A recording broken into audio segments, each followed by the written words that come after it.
আচ্ছা, আপনি কি জানেন কেন বিটিএসকে সবাই এত ভালোবাসে? একবার ভাবুন তো, আপনি একজন সাধারণ রিপোর্টার। হঠাৎ আপনার সামনে চলে আসে বিটিএস মেম্বাররা। আপনার সাথে অনেক এম্বারাসিং কিছু হতে যাচ্ছিল, কিন্তু তখন জাংকুক দৌড়ে আসে আপনাকে হেল্প করার জন্য। আপনার কেমন লাগবে? এই বছরের 2রা ফেব্রুয়ারি ইনচন এয়ারপোর্টে একজন মহিলা রিপোর্টার জিমিনকে ভিডিও করছিলেন। হঠাৎ তিনি একটি সাইনবোর্ডের কাছে সামান্য ধাক্কা খেয়ে থমকে গেলেন। জিমিন আর তার স্টাফও তাকে দেখে চরমভাবে চিন্তিত হয়ে উঠলেন। কিন্তু জাংকুক এমন সময় একটি কাজ করে বসে, আপনি তাকে ভালো না বেসে থাকতেই পারবেন না। এই সময় জাংকুক, যিনি জিমিনের পিছনে হাঁটছিলেন, সঙ্গে সঙ্গে দৌড়ে ছুটে এলেন।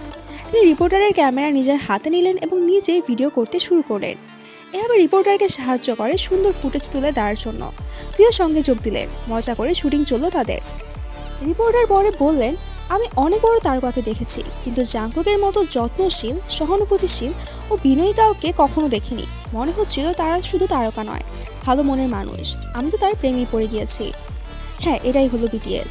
কোটি কোটি মানুষের হৃদয় জয় করার কারণ শুধু তাদের গান নয়, ছোট ছোট মুহূর্তের মধ্যে থাকা সহানুভূতি আর সৌজন্য।